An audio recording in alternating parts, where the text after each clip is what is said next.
इसी कलिकाल की घटना है। एक माई रहती थी महाराष्ट्र में, विठल भगवान के मंदिर से कुछ 100 किलोमीटर की दूरी पर। उनका नाम था सक्कू। क्या नाम था? सक्कू। इसी कलयुग की घटना है। भगवान विठल की भक्त थी सक्कू, और दैव संयोग कहिए उसको ऐसा ही परिवार मिल गया। उसके सास ससुर और उसका पति मानिए राक्षस थे, राक्षस। इतना मारते थे उसको, इतना मारते थे सक्कू को, लेकिन उसने कभी भी भगवान से ये शिकायत नहीं की कि प्रभु आपने मुझे कैसे घर में भेज दिया।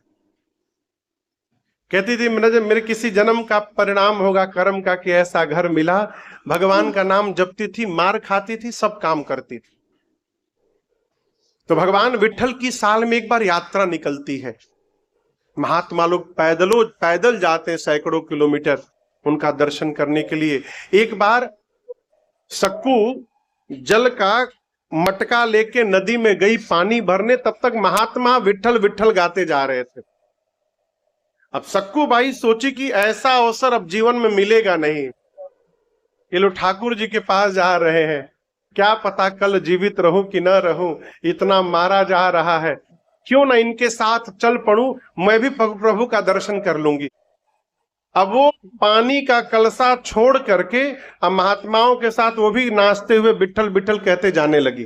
तब तक गांव में, हर गांव में ना 2-3 खुराफाती लोग होते हैं, उनका काम है आग लगाना हर घर में। उसे 2 लोगों ने देख लिया सक्कू को जाते हुए, जाके उसकी सास ससुर से बोला कि तुम्हारी बहू तो गई, साधु हो गई विठल भगवान के दर्शन के लिए पंढरपुर गई। अब तो सास ससुर दौड़े, उसका पति दौड़ा, पकड़ के उसको लाए, इतना मारे उसको, इतना मारे, उसका पति मार मार के उसका पांव तोड़ दिया। और इस पर भी मन नहीं भरा तो एक कमरे में ले जाकर खंभे से बांध दिया और गेट बंद कर दिया, कहा यही मर तू। पहली बार सक्कू ने कन्हैया से कहा प्रभु क्या मैंने इतने पाप किए हैं कि आज आपके दर्शन से भी मैं वंचित रह गई प्रभु? है ये कहानी नहीं है, ये सत्य घटना है, भक्तमाल की कथा है। जब सक्कू रोई पहली बार भगवान का नाम लेकर, तो श्री द्वारिकाधीश भगवान श्री कृष्ण मां से बोले, रुक्मिणी मैया से, कि मैं जा रहा हूं एक भक्त के पास, आने में कुछ दिन समय लग जाएगा, इसलिए प्रतीक्षा मत करिएगा। भगवान आए, और भगवान को कौन रोक सकता है, सीधे उसके घर में प्रकट हो गए, स्त्री का रूप बना के सखी का प्रकट हो गए। बोले सक्कू, और वो तो बेहोश थी, आंख खोली, पूछी तुम कौन हो? तो बोले मैं तेरी सखी हूं। तो तुमको तो मैं नहीं जानती। तो जानेगी कैसे, जहां तू पानी भरती वहां मैं भी भरती हूं। तू तो केवल विठल विठल में पागल रहती है, तुझे पता रहता है अगल बगल कौन है तेरे, मैं रोज तेरे साथ पानी भरती हूं। बोले तुम कैसे आ गई? बोले मैं छुपके से आ गई हूं। दर्शन करना चाहती है? बोली हाँ। तो ले काम करती हूं, मैं तुझे महात्माओं के पास पहुंचा देती हूं, तू दर्शन करके आ जाना, और तब तक तेरे जगह मैं यहां खड़ी रहूंगी, भीतर से आवाज लगाती रहूंगी। सक्कू बाई को भगवान तुरंत निकाले और महात्माओं की टोली में पहुंचा दिए। और इतना ही नहीं, सक्कू बाई का रूप बना के आज भगवान कृष्ण उस खंबे से बंध गए। स्वयं देखिए भक्त के लिए भगवान क्या करते हैं, बंध गए। सक्कू बाई तो उधर पागलों की भांति नाचते जा रही है, विठल विठल। इधर 1-2 दिन बाद उसके पति को थोड़ी दया आई, गेट खोला तो सामने बधे तो भगवान थे, वो समझा कि मेरी पत्नी है, आकर बोला कि और जाएगी दर्शन करने विठल का? भगवान बोले कि नहीं, मैं नहीं जाऊंगी, मेरी बात मानेगी? सब बात मानूंगी। तो वो बंधन था खोला, अब बोला जा मेरे लिए कुछ बना के ला। भगवान उसके लिए भोजन बनाए, भोजन बना के खिलाए। और जब भगवान के हाथ का बना हुआ वो भोजन पाया तो उसकी तो मति घूम गई। बोला अरे इतना स्वादिष्ट तो मैंने जीवन में कभी भोजन नहीं खाया, कैसे बनाई तू? लगता है मार खाने के बाद स्वादिष्ट भोजन बनाती है तू। अपने माता पिता को बुला के खिलाया। अब भगवान सक्कू का रूप धारण करके उसके सास ससुर उसके पति की सेवा करने लगे।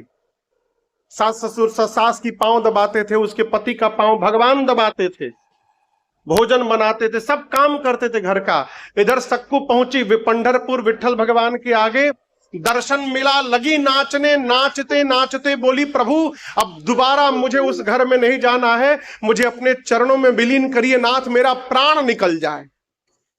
और उसकी अर्जी स्वीकार हो गई, नाचते नाचते मर गई वहीं पर। अब नियम है कि तीर्थ में किसी का प्राण यदि छूटेगा तो उसका अंतिम संस्कार तीर्थ में ही होता है। अब उसका घर का तो कोई है नहीं, उसका संस्कार कौन करे? तो उसके गांव के बगल के गांव के 4-5 लोग आए थे दर्शन के लिए। वो पहचान गए, अरे तो अमुक की बहू सक्कू है, मर गई, अब इसका क्या होगा? तो उन 5 लोगों ने मिलकर पंढरपुर में उसका दाह संस्कार कर दिया। और जब उसका दाह संस्कार हो गया तो रुक्मिणी मैया टेंशन में आ गई। क्यों? क्योंकि भगवान सक्कू बन के उसके घर में फंसे हैं। अब जब तक ये नहीं जाएगी भगवान कैसे आएंगे वहां से? तो रुक्मिणी मैया आ करके सक्कू की राख को जमा करके अब फिर से उसको जीवित करती हैं। जीवित करके बोली तेरी मनोकामना पूरी हो गई, अब तू जल्दी घर जा, प्रभु फंसे हुए हैं वहां पर। तो सक्कू बोली क्या वही गए हैं? मतलब मेरे स्वामी ही सक्कू बन के तुम्हारे घर में बैठे हैं। सक्कू दौड़ते हुए गई, इधर भगवान देखे कि आ रही है तो सास ससुर से बोले मैं पानी लेकर आती हूँ। मटका लेकर कन्हैया गए नदी के किनारे, और सक्कू से बोले जल्दी मटका पकड़ घर जा, मैं जा रहा हूं। भगवान द्वारिकापुरी गए, सक्कू आई घर में, सास ससुर तो बदल चुके हैं, पूरा परिवार बदल चुका है, रहने लगी आनंद से। अब वो जो 5 गांव के बगल वाले दाह संस्कार किए थे, वो सोचे कि चलकर उसके घर वालों को बता दिया जाए। है तो बड़े दुष्ट, वो कुछ करेंगे नहीं, लेकिन बता देना फर्ज है। आए दरवाजे पर बैठे और आकर उसकी सास ससुर से बोले बहुत दुखद समाचार है। ससुर पूछा क्या हुआ? आपकी बहू मर गई, हम लोग उसका दाह संस्कार कर दिए। ससुर बोला भांग खा के आए हो क्या? मेरी बहू मर गई, मेरी बहू भीतर बैठी है। बोले कहां बैठी? हम जला कर आए हैं उसको। आवाज लगाए सक्कू, सक्कू भाई घर से बाहर निकली। वो 5 चिल्ला पड़े भूत। तो बोली मैं भूत नहीं हूं, और उसने पूरी कहानी सुनाई। उसके सास ससुर ने उसके पांव पकड़ लिए, कहे हम लोग तुझे इतना अत्याचार किए तेरे पर, लेकिन तू भक्त है और तेरी शरण में रहने के कारण हम जैसे अधमों को भी भगवान का दर्शन प्राप्त हो गया और हम कृतार्थ हो गए। इसी कलयुग की घटना है। ये क्या है? भगवान मैया के साथ और भैया लक्ष्मण के साथ चित्रकूट में वास करते हैं।